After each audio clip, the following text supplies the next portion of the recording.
Some brand new behind the scenes information regarding Transformers Reactivate and the developer's splash damage has been revealed in a review from ex-developers on Glassdoor. These reviews are from the site Glassdoor, which is a company review and feedback site. You can be completely unfiltered about your experience with that studio, in this case Transformers Reactivate.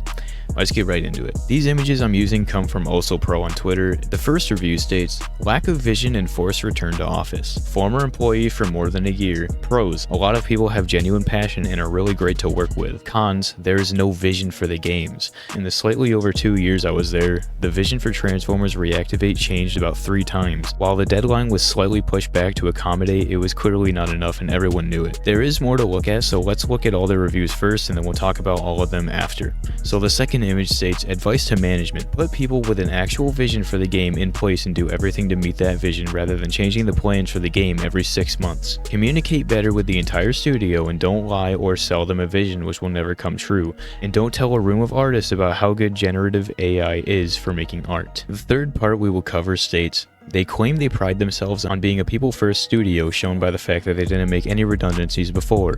However, when the going got rough, they pushed people out of the door in less than a month, paying them the least they could get away with and showing a complete lack of empathy. Now, there is a lot to unpack here, so let's start off with the so-called lack of vision for Transformers Reactivate. It is said that the vision of the title changed 3 times within 2 years.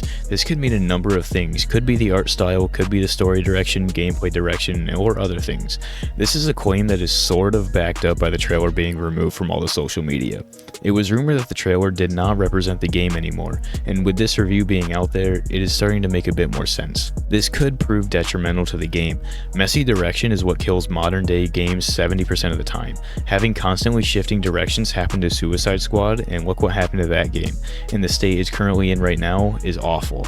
It is unclear how much of the gameplay, story, or anything else has changed. Now let's dive into the other review, which also has the claim that they shifted visions multiple times.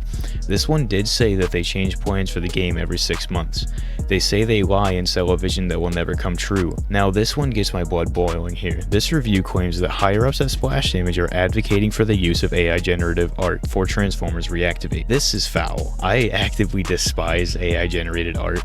It completely takes away from the human creativity and human soul for a game or movie that is being used in. It's low-key kind of disgusting to hear that this may be happening in the Splash Damage studios. AI art takes the human aspect of entertainment media away and it makes it feel soulless. Something that recently happened was the lead dev for Dying Light the Beast came right out and said that the game is completely made by developers and humans, which is a massive W, but then this news comes out and like, what the fuck? I don't know, I just can't stand AI generative art and being used in this way especially. It will take away the jobs for artists and story writers as well. They can just use a chatbot. I mean, in fact, one of the cover artists for Transformers comics was caught AI generating a cover for the recent comic. It's just nasty how they're going to try to use this. Moving on, this review claims that the 4-day work week was basically just a way to force people back into the office, and claims that the project is on fire and the developers are under constant crunch time. Upper management is said to be pressuring developers in horrible ways as well.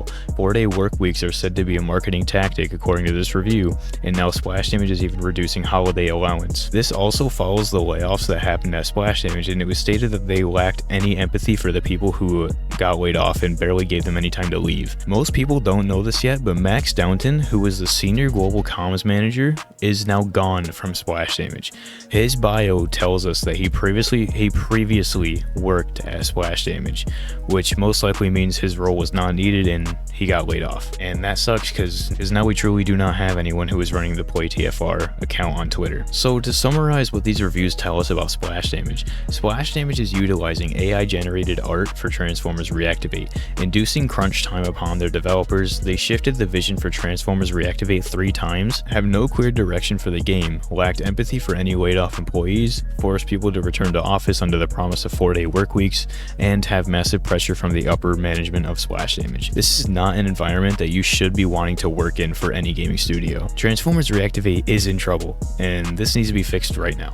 Splash Damage, find your direction, find your vision, fix the crunch time, allow more remote work for developers, and stop using AI art. This is an awful direction for your game. We have seen so many games go down this route, and I really do not want to see your game crash and burn like so many others have. But that's it for me. Let me know your thoughts, and it's been TFReaper. I'll see you always later.